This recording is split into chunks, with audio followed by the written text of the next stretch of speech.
하나님께서 오늘 저와 여러분들에게 주시는 말씀은 누가복음 6장 17절에서 26절까지의 말씀입니다.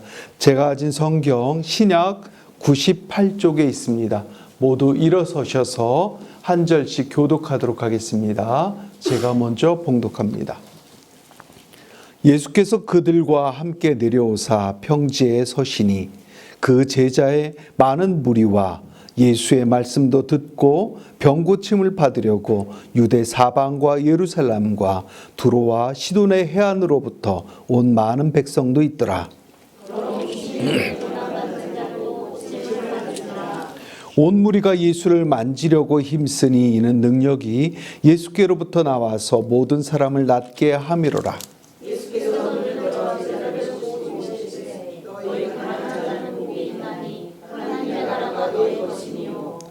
지금 줄인 자는 복이 있나니 너희가 배부름을 얻을 것이요 지금 우는 자는 복이 있나니 너희가 웃을 것이며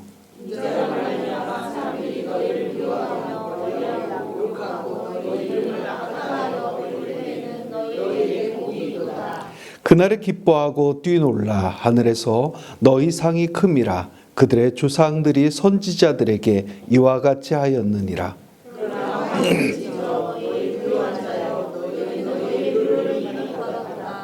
화 있을진저 너희 지금 배부른 자여 너희는 줄이도다. 화 있을진저 너희 지금 웃는 자여 너희가 애통하며 울리로다.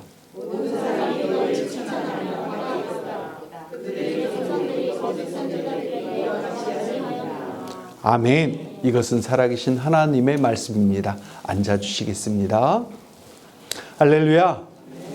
오늘은 옆에 분들과 이렇게 인사했으면 좋겠습니다.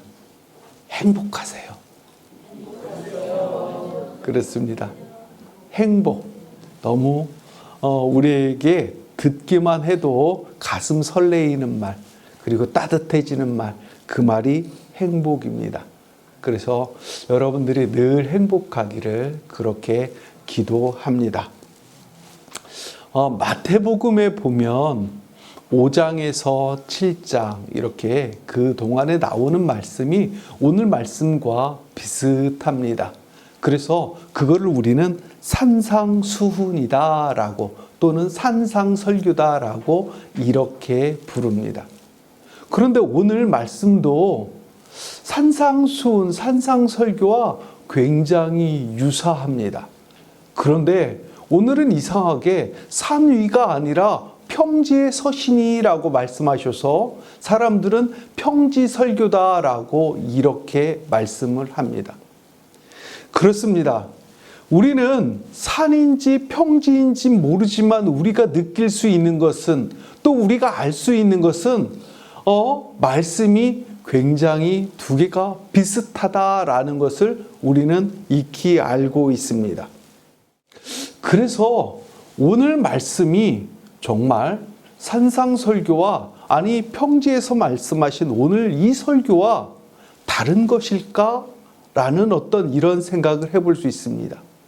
그런데 결론을 미리 말씀드리면 동일한 설교의 말씀이라 하신 것입니다.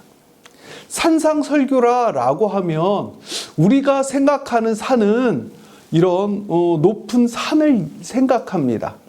그런데 산이라고 하는 표현은 약간 높은 구릉지라 할지라도 그것은 산이지요. 그런데 평지라고 하는 것도 여러분들 산을 이렇게 내려오다 보면 평평한 곳이 우리에게 주어지는 경우도 있지요. 우리나라에도. 그것처럼 그런 평평한 곳, 이런 것을 우리는 뭐라고 또 표현합니까? 평평해, 평지야, 이렇게 표현을 하지요. 왜냐하면 이 밑에는 어디가 정말 밑에인지 모르고 저 위에는 어디가 정말 위에인지 모르기 때문입니다. 그거를 쉐펠라라고 하는데 우리는 그냥 우리말로 구릉지다라고 이렇게 표현도 합니다. 또 예수님께서 많은 사람들을 모아놓고 설교를 하실 때 산 위에서 설교하셨을 리는 만무합니다. 그러면 우리가 객관적인 사실로 객관적으로 판단할 때 조금 많은 사람들이 모여 있을 그런 장소였다라는 것은 우리가 알 수 있습니다. 그것에 대한 표현이 산 같은 구릉지야, 아니면 산 쪽이라도 평평한 곳이야 라고 하는 그 시각에 다르게, 시각에 따라서, 보는 시각에 따라서 다르기 때문에 그렇게 표현했다라고 이렇게 생각할 수 있는 것입니다.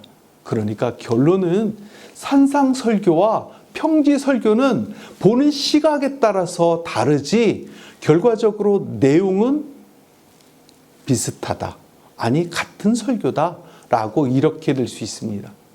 그러면 왜 이렇게 표현이나 내용이 다르게 되었을까라는 생각을 우리가 주목해 보지 않을 수 없습니다.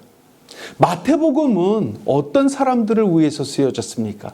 마태복음 마태에 의해서 유대인들을 위해서 쓰여졌습니다. 그러니까 유대인들이 이해하기 쉽게 쓰여진 그 말씀이 마태복음인 것입니다. 그러니까 다른 이방인들이 마태복음을 읽으면 이게 무슨 말이지 하면서 이해가 되지 않는 대목들이 많이 있다는 거지요. 그런데 누가복음은 누가에 의해서, 의사 누가에 의해서 유대인들이 아닌 이방인들을 위해서 쓰여졌습니다. 그러니까 이 누가복음은 다른 사람들이 읽어도 손쉽게 이해할 수 있도록 쓰여졌다라는 것, 이것을 우리는 미리 전제로 알고 있어야지 본문에 대한 이해가 가능합니다. 그리고 또 한 가지 사실은 마태는 그것을 주제별로 모았습니다. 여러분들이 이렇게 생각할 수 있습니다. 아니, 목사님, 마태복음에서는요 5장서부터 7장까지 이 산상수훈에 대한 말씀이 굉장히 많이 나오는데 아니 누가는 짧잖아요 라고 이렇게 반문을 하실 수 있습니다. 그것은 마태는 주제별로 이렇게 쓰여졌고요. 그리고 누가는 연대기적으로, 그러니까 그 시간적인 흐름에 따라서 이렇게 쓰여졌다라는 것을 우리가 인식한다라고 하면 오늘 본문과 그리고 마태복음에 쓰여 있는 산상설교가 같은 설교의 내용이라고 하는 것을 우리가 쉽게 이해할 수 있을 것입니다. 할렐루야. 여러분들 그렇죠. 우리가 가끔 제가 비유를 들어 설명하는 경우가 있습니다. 뭐냐면 코끼리가 있는데 그 코끼리의 다리를 만진 사람은 코끼리는 이렇게 높은, 이렇게 장대처럼 높은 것이야 라고 보지 않고 만지기만 한 사람은 이렇게 생각할 수 있습니다. 하지만 코끼리의 등만 만져본 사람은 코끼리는 이렇게 그냥 널찍하고 평평한 동물이야 라고 이렇게 생각할 수밖에 없다라는 것입니다. 그래서 전체적인 시각으로 우리가 본문과 그리고 이 사복음서를 바라보지 않으면 우리가 오류를 범할 수 있다라고 생각하기 때문에 여러분들에게 미리 이런 전제에 대한 생각을 갖고 있으셔야 된다라고 이렇게 말씀을 드리는 겁니다. 오늘 본문을 보면 크게 세 부분으로 나눌 수 있습니다. 첫째 부분은 17절부터 19절까지, 그리고 둘째 부분은 20절부터 23절까지, 그리고 셋째 부분은 24절부터 26절까지 이렇게 나눌 수 있습니다. 첫째 부분에서는 가르침과 병고침에 대해서 말씀을 하고 있고요. 두 번째 부분에서는 복에 대해서 선포하고 계시고요. 그리고 세 번째는 화를 선포하고 계십니다. 먼저 첫째 부분에 대해서 이렇게 말씀을 나누도록 하겠습니다. 첫째 부분은 우리 주님께서 평지에 서셔서 이렇게 말씀을 선포하고 계십니다. 평지에 서셨다라고 말씀하지요.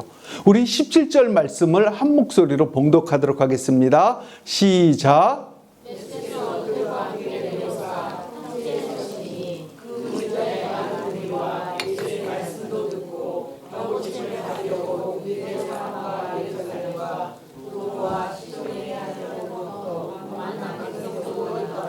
아멘.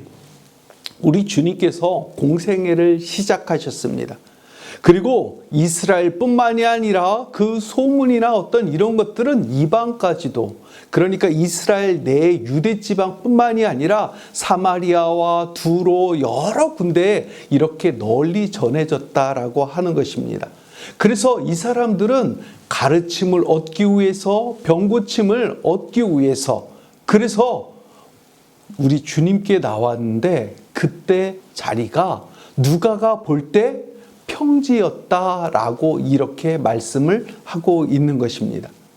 이때 예수님께 나온 사람들은 크게 세 그룹으로 볼 수 있습니다. 첫 번째 그룹은 사도들이지요. 예수님의 제자들이었다라고 하는 것입니다.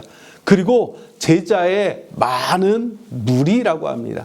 그러니까 예수님의 12제자뿐만이 아니라 예수님을 따르던 많은 무리들, 그들의 그 총칭이 제자의 많은 무리, 이렇게 총칭을 할 수 있는 것입니다. 그리고 가르침과 병고침을 받으려고 그렇게 한 번 온 사람들, 뭐 2번 온 사람들, 3번 온 사람들, 뭐 이렇게 해서 그때그때 예수님을 전폭적으로 따르지는 않지만 필요에 따라서 온 사람들이 많은 백성들이라고 하는 것입니다. 어쨌든 이 많은 사람들이 모였다라고 하는 것은 산악지대는 아니었다는 것. 그러니까 그냥 평지나 구릉지나 어떤 이런 장소였다라는 것을 우리는 알 수 있습니다. 근데 본문을 보면 많은 백성들이 주님 앞으로 나온 이유를 2가지로 말씀을 하고 있습니다. 첫 번째는 주님께 가르침을 받기 위해서, 주님께서 말씀을 아무래도 잘 가르치셨던 것 같습니다. 그래서 저는 이런 말씀을 들으면 가슴에 좀 푹푹 찔립니다. 저도 우리 주님처럼 정말 말씀을 재미있게, 그리고 쏙쏙 귀에 들어올 수 있게 잘 전하고 싶은데 그러지 못하는 것 같아서 매일매일 우리 주님 앞에 정말 죄송한 그 마음으로 저도 열심히 여러분들 앞에서 말씀을 전하려고, 그리고 성경을 가르쳐 드리려고 나름대로는 열심입니다. 하지만 늘 채워지지 않는 그 마음이 저를 마음이 조금 아프게 하고 상하게 합니다. 우리 주님처럼 정말 저도 잘하고 싶거든요. 근데 하지만 그러지 못하는 것. 또 한편으로는 우리 주님처럼 잘하면 제가 교만해질 것도 같습니다. 할렐루야. 어쨌든 여러분들이 있으셔서 함께 말씀을 나누고 또 은혜를 나누고 이렇게 되는 우리 미담교회, 우리 모든 성도님들께 하나님의 지혜를 주셔서 제가 다 전하지 못하는 것까지 그렇게 깨달음을 주시기를 주님의 이름으로 축복합니다. 또 한 가지 이유는 우리 주님께서 능력이 계신 분이시잖아요. 그러다 보니까 주님으로부터 치유를 받기 위해서 그렇게 많은 사람들이 왔다라고 이렇게 말씀하고 있습니다. 17절에서 보면 예수님의 말씀도 듣고 병고침을 받으려고 그렇게 나왔다고 말씀합니다. 또 18절에 보면 더러운 귀신의 그 고침을 받기 위해서, 그러니까 더러운 귀신 들린 사람으로부터 나음을 받기 위해서 귀신을 떠나보내기 위해서 왔다라고 이렇게 말씀합니다. 그리고 19절에 우리 한 목소리로 봉독할까요? 시작.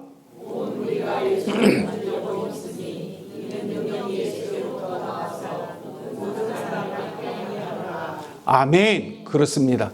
그런데 그때 예수님은 그때도 계시고 지금도 살아계셔서 저와 여러분들과 함께하고 계십니다. 그래서 교회는 이 2가지 기능을 지금도 하고 있지요. 첫 번째 무엇입니까? 하나님의 말씀을 가르치고 배웁니다. 그리고 2번째 뭡니까? 귀신을 내쫓고 또 병고침에 대해서 우리는 예수님의 이름으로 능력을 선포합니다. 그리고 저뿐만이 아니라 여러분들도 그 능력을 행사하셔야만 합니다. 왜냐하면 그때 계셨던 예수님께서는 지금도 살아계셔서 저와 여러분들과 함께 계시기 때문입니다. 사랑하는 성도 여러분, 어떻게 해야 된다고요? 말씀이 살아 움직여야 되고요. 그리고 여러분들 스스로 축복하며 기도하며 병고침이 일어나는 기적이 일상이 되는 그런 교회가 되어야 한다는 것입니다. 그러기 위해서는 가르침을 열심히 받고 또 열심히 기도하고 찬양하고 외치는 저와 여러분들 모두 되시기를 주님의 이름으로 축복합니다. 할렐루야! 두 번째 보면 우리 주님께서는 복을 선포하셨습니다. 복을 선포하셨어요. 20절부터 26절까지는 많은 사람들에게 이렇게 하신 말씀이 아니라 우리 주님께서 제자들에게 이렇게 하신 내용입니다.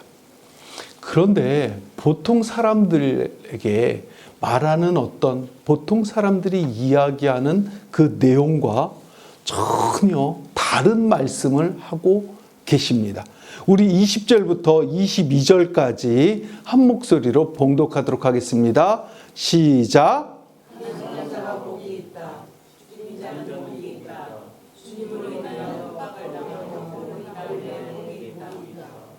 네, 이것은 추린 거고요.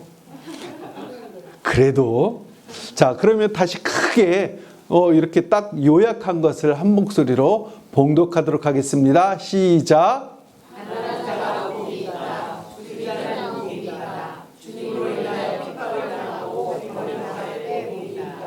아멘. 여러분들 이 말씀을 듣고 무슨 생각을 하십니까? 아니, 이거를 복이라고 해야 되나? 그렇죠? 여러분들 옆에 분들과 이렇게 인사해 보겠습니다. 가난해집시오. 하면 안 돼요. 이렇게 인사를 만약에 한다라고 하면 이 사람이 나를 놀리고 있어? 화를 내시겠죠. 이런 것을 뭐냐면 역설이라고 말합니다. 역설. 이것은 뭐냐면 너무나도 다른 두 가지 내용을 하나로 묶어서 하나의 현실로, 하나의 그 상황, 그 현실로 존재하는 방식을 역설적이다라고 말합니다. 여러분들 대표적인 게 뭐냐면 작은 거인이다라는 말 쓰죠. 여러분들이 사용하고 들었던 내용입니다. 작은 거인.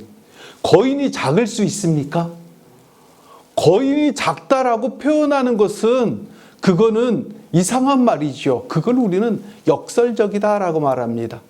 또 소리 없는 아우성이라는 말, 여러분들 자주 문학 작품에서도 이렇게 봅니다. 아니, 아우성 치고 있는데 소리를 아무것도 내지 않아요? 그것은 정말 있을 수가 없는 이야기를 이렇게 같이 대입을 시켜서 사용하는 말, 그것을 우리는 역설적이다라고 이렇게 말을 하고 있는 것입니다. 그러면 우리만 사용하는 일상적인 말인가요? 아닙니다. 고린도후서 4장 7절에 보면 이렇게 말씀하시죠. 우리 한 목소리로 봉독하도록 하겠습니다. 시작.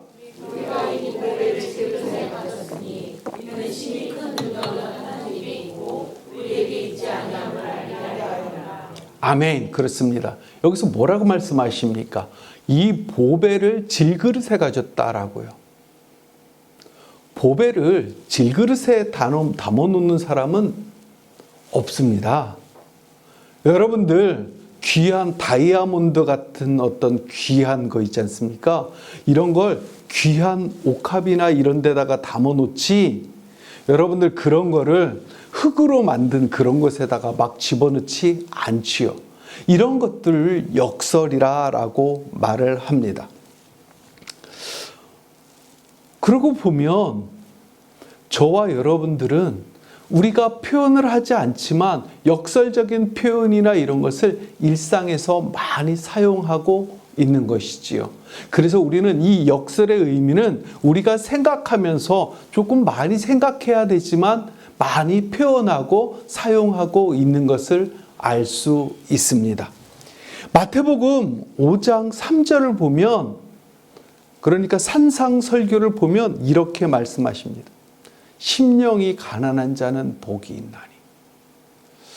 심령이 가난한 자, 배우지 않고서 심령이 가난한 걸 무슨 뜻인지 여러분들 생각할 수 있겠습니까?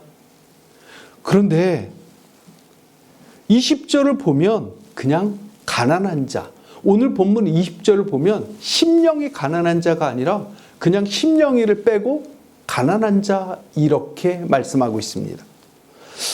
난감합니다. 이렇게 역설적인 표현을 자주 쓰는 것, 이렇게 되면 좀 난감하지요. 그런데 누가는 왜 이렇게 표현을 했을까라는 어떤 이런 생각을 해볼 수 있습니다. 서두에서 말씀드렸듯이 마태복음은 유대인들을 위해서 쓰여졌죠. 그리고 누가복음은 이방인들을 위해서 쓰여졌다라고 하는 그것에서 그 해답을 찾을 수 있다라고 하는 것입니다. 그러니까 저자가 어떤 관점을 가지고 어떤 요소를 강조했느냐에 따라서 그 내용이 달라진다 하는 것입니다. 그러니까 신학적인 관점, 하나님에 대한 그 관점이 달라진다라고 하는 것이지요. 그래서 누가는 유대적인 그 요소, 심령이 가난한 자라고 하는 것에서 심령이를 빼고 가난한 자, 의에 줄이고 목마른 자에서 의에 줄이고를 빼고 목마른 자라고 이렇게 말을 하고 있는 것입니다. 의에 줄이고 이렇게 되면 구약을 알지 못하면 이것을 이해하지 못하기 때문입니다. 물론 이렇게 생각할 수도 있습니다. 누가가 보았을 때 우리 주님 곁에 있었던 사람들은 어떤 사람들이 모여 있습니까? 맨 가난한 자들, 병든 자들. 오늘 본문의 말씀에서도 사람들이 왜 많은 사람들이 모였습니까? 부자들이 모였나요? 아니요. 가난한 자들이 모였습니다. 가난한 자들, 힘들어하는 자들이 모였습니다. 이것은 이 누가에 대한 누가가 바라보는 이 시각은 본문뿐만이 아니라 이 앞에서도 나와 있죠. 누가복음 4장 18절에서 19절에 보면 우리 주님께서 우리 주님의 그 모든 일을 선포하시는 이 말씀에 나와 있습니다. 우리 크게 이 말씀을 한 목소리로 봉독하도록 하겠습니다. 시작. 주의 성령이 내게 임하셨으니 이는 가난한 자에게 복음을 전하게 하시려고 내게 기름을 부으시고 나를 보내사 포로된 자에게 자유를 문어 자에게 다시 오게 함을 전파하며 눌린 자를 자유케 하고 주의 은혜의 해를 전파하게 하였습니다. 아멘. 그렇습니다. 아니 성경 말씀을 읽으시면 끝에는 항상 아멘을 하시는 거예요. 이 뒤에 동의합니다, 찬성합니다 라는 표현이기 때문에 항상 성경 끝나고 성경을 읽으신 다음에는 아멘. 자, 느헤미야는 어떻게 했죠? 항상 성경을 봉독하고 하면서 느헤미야 우리 함께 말씀을 나누었지 않습니까? 그때 아멘 하면서 거기에 대해서 항상 표현을 했죠. 왜냐하면 예배는 혼자 하는 것이 아니라 함께 주고받는 것이기 때문입니다. 그런데 이 말씀이 우리 주님께서 선포하신 이 말씀이 그냥 우리 주님께서 하신 말씀이 아니라 이사야서 6장 1절에 있는 이 말씀을 우리 주님께서는 선포하신 것입니다. 그냥 유대인들은요, 이 말씀을 하지 않아도 그냥 저변에 달달달달달달 외우고 있는 말씀이에요. 그런데 우리 주님께서는 이렇게 선포하셨다라고 하는 것은 누가가 이방인들에게 선포하는, 전달하는 그 말씀이시죠. 여기에 가난한 자라고 이렇게 말씀하셨습니다. 가난한 자. 가난한 자라고 하면 어떤 사람을 말할까요? 가난한 자는 물질을 의지하지 않고 오직 주님만 의지하고 바라보는 영적인 갈망이 큰 사람입니다. 물론 가난한 자는요, 한 끼를 먹을 것이 없어서 힘들어하는 상태의 사람, 한 끼가 정말 소중한 사람, 연명할 수밖에 없는 그런 사람을 뜻하기도 합니다. 하지만 진짜 유대인들이 가난한 자라고 이렇게 표현했던 것은 주님만 바라보는 그 어떤 영적 갈망이 큰 사람을 가난한 자라고 표현을 했죠. 그런데 누가는 그냥 가난한 자라고 표현한 것입니다. 유대적으로 표현을 하면 심령이 가난한 자 이렇게 말씀을 할 수 있다라고 하는 것이지요. 우리 주님께서는 이런 자에게 복이 있다라고 이렇게 말씀합니다. 왜 그러셨을까요? 왜 심령이 가난한 자가 복이 있다고 말씀하실까요? 그것은 이런 사람들이 하나님 나라를 소유할 수 있기 때문입니다. 그럼 이렇게 부를 수 있습니다. 아니, 제가 돈이 없어서 가난해져야지 꼭 하나님 나라 들어갈 수 있을까요? 라고 여러분들은 생각하실 수 있습니다. 그런데 이 말씀의 진정한 의미, 그것은 자, 앞에 나와 있는 대로 한 목소리로 봉독하도록 하겠습니다. 시작.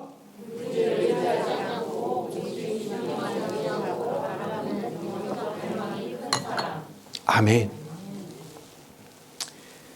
가난한 자는요, 물질에 의지할 수 없습니다. 자, 여러분들 한번 생각해 보십시오. 내 주머니에 1억이 있어요. 그냥 덜레덜레 갖고 다녀도 뭐 있을 것. 그러니까 내 주머니에 1억이 있으면 내 뒤에는 얼마나 많은 돈이 있겠습니까? 자, 그러면 여러분들이 그럼에도 불구하고 예수님께 매달릴 수 있겠습니까? 아니면 여러분들 스스로를 의지하며 그렇게 나가시겠습니까? 이 말씀은 바로 이런 말씀입니다. 여러분들 스스로를 의지하지 마시고 하나님을 의지해야 된다라고 하는 이 말씀입니다. 사랑하는 성도 여러분, 여러분들이 진짜 돈이 없어서, 물질이 없어서 힘들어하는 그런 모습을 원하시는 것이 아니라 여러분들의 그 영적 갈망으로 인해서 하나님 앞에 그 어떤 것이 정말 부요한 것이 아니라 나는 가난한 자입니다. 나를 채워주시옵소서라고 이렇게 주님 앞에 무릎 꿇고 나가는 사람들. 이것이 정말 누가가 말하고 있는 가난한 자들이라고 하는 것입니다. 사랑하는 성도 여러분, 저와 여러분들이 바로 이런 가난한 자 되기를 원합니다. 주님만 의지하고 바라보면서 영적으로 나는 가난한 자입니다. 나를 도와주시옵소서, 나를 구원해 주시옵소서라고 이렇게 늘 외치며 기도하며 나가는 저와 여러분들 모두 되시기를 주님의 이름으로 축복합니다. 할렐루야. 네. 세 번째는 우리 주님께서 화를 선포하셨습니다. 24절 이하를 보면 그러나 하면서 또 이렇게 말씀을 합니다. 이거는 별로 좋은 것이 아니기 때문에 제가 그냥 진행을 하도록 하겠습니다. 부요한 자, 지금 배부른 자, 지금 웃는 자, 지금 칭찬받는 자, 이 사람들에게는 화가 있다라고 이렇게 우리 주님께서 말씀을 합니다. 우리는 솔직하게 말하면 부자가 되기 싫은 사람 있으십니까? 손 들어보세요. 아무도 없죠. 다 부자가 되고 싶어 합니다. 배고픈 것보다는 배불리 먹고 싶습니다. 여러분들 라면보다는 고기를 먹고 싶고요. 그리고 삼겹살보다는 삼겹살도 저는 맛있지만 그거보다는 여러분들이 더 혹하는 것이 뭐냐면 소고기지요. 뭐 안심, 등심에서 이런 것에 대한 어떤 로망이 누구나에게도 다 있습니다. 잘 살고 싶어 합니다. 근데 물론 요즘에는 그 먹는 것에 대해서도 다이어트 열풍이 불어서 조금 먹고 싶어 하고 조금 먹고 내 몸 관리를 해야 되는 어떤 이런 열풍도 많습니다. 하지만 근본적으로는 부요해지고 싶어 하는 것이 저와 여러분들 또 모든 사람들의 그 로마입니다. 그러면 우리 주님께서는 무슨 말씀을 하고 계신가요? 화를 선포를 하셨는데 부요한 자, 지금 배부른 자, 웃는 자, 지금 칭찬받는 자, 화가 있다고 말씀하십니다. 이 말씀이 왜, 무슨 말씀일까요? 여러분들이 가령 웃고 있지 않고 얼굴을 찌푸리고 있으면 좋아할 사람이 있을까요? 그런데 그렇게 하면 화가 있다고요? 아니, 이게 도대체 무슨 말씀일까요? 이 말씀은 우리가 누가복음 16장에 나오는 부자와 거지 나사로의 이야기를 가만히 묵상해 보면 우리가 무슨 말씀을 하는지 정답을 찾을 수 있습니다. 대문 앞에서, 부잣집 대문 앞에서요, 이 거지 나사로는 매일매일 구걸을 하고 있습니다. 부자는 아침 저녁으로 거기를 왔다 갔다 하면서 거지를 보았을 것입니다. 거지 나사로를 보았겠지요.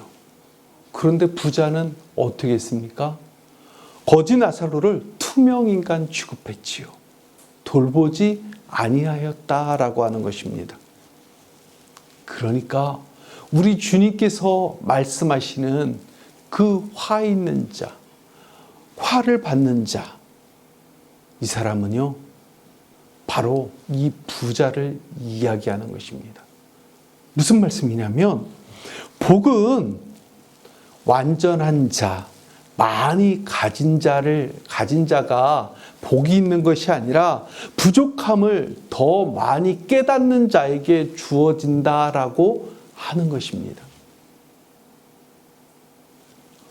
내가 많이 가졌기 때문에 다른 사람을 돌보지 않는 이런 사람이 아니라 나의 부족함을 알고 다른 사람들을 많이 돌보아주며 쳐다보면서 이렇게 하는 사람에게 하나님의 그 복이 진짜 임한다라고 하는 것을 역설적으로 이렇게 말씀해 주고 있는 것입니다. 사랑하는 성도 여러분, 우리 주변에 힘들어하는 사람이 있습니까? 아픈 사람이 있습니까? 그렇다면 여러분들은 적어도 그 사람들을 투명인간 취급하는 것이 아니라 부자처럼 나사로를 투명인간 취급하는 것이 아니라 그들을 위해서 한 번이라도 따뜻한 말을 해주고 또 그들을 위해서 기도해주고 또 우리가 될 수 있으면 도와주는, 구제하는 그것을 말씀하고 있는 것입니다. 사랑하는 성도 여러분, 저는 우리 미담교회 모든 성도님들이 바로 이런 영적으로 부유한 자가 되기를 주님의 이름으로 축복합니다. 할렐루야! 말씀을 마무리합니다. 우리는 행복하기를 원합니다. 그렇지요? 행복하기를 원합니다. 행복을 영어로 보면 뭐냐면 해피니스라고 합니다. 해피니스. 그런데 오늘 본문을 보면 가난한 자는 복이 있다라는 것을 영어 원문으로 보니까 복이 블레싱으로 돼 있어요. 해피니스로 써 있어야 되는데 아니 블레싱으로 되어 있다라고 하는 것입니다. 해피니스는 해픈이라는 단어에서 유행이 왔지요.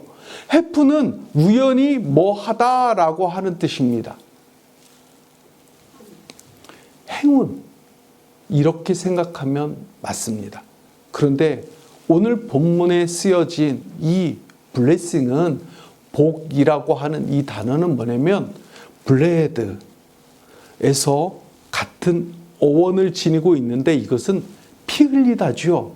피 흘리다. 제가 무슨 말씀을 드리고 싶은 것이냐면 예수님의 피 흘림과 희생으로 주어지는 것이 바로 복이라고 하는 것입니다. 아멘을 안 하신 분들은 믿지 않으시는 겁니까? 할렐루야! 그렇습니다. 저와 여러분들은 바로 예수 그리스도의 그 피 흘림으로 말미암아 구원을 받은 사람들, 생명을 얻은 사람들입니다. 우리들이 해야 될 것, 그것은 영적인 가난함을 가지고 우리 주님 앞에 나가야 한다라고 하는 것입니다. 사랑하는 성도 여러분, 우리 그렇게 합시다.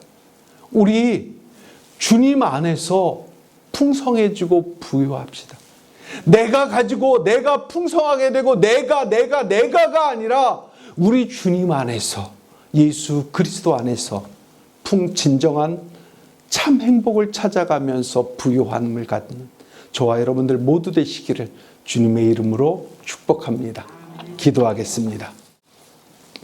사랑과 은혜 하나님 감사합니다. 부족하고 약한 우리를 택하셔서 자녀 삼으시고 거룩한 백성 삼으시고 오늘도 예배의 자리에 나와 한 마음으로 예배하고 말씀 앞으로 나아가도록 인도하시니 감사합니다. 세상의 기준, 세상의 가치, 세상의 문화와 타협하여 이를 기준으로 우리의 행복을 판단하지 않게 하시고 오직 주님만을 의지하며 이미 천국을 소유한 자로서 큰 복을 누리고 있음을 기억하며 늘 기쁨과 감사로 주님을 찬양하고 예배하는 주님의 제자가 되게 하여 주옵소서. 내가 지금 처한 현실이 가난하고 굶주리고 삶의 문제로 아파하며 눈물을 흘리며 있을지라도 혹 주님을 섬기고 주의 복음을 전하다가 어려움을 겪을지라도 결코 낙심과 절망에 머물러 있지 않도록 은혜 베풀어 주옵소서. 예수님의 이름으로 기원하옵나이다. 아멘.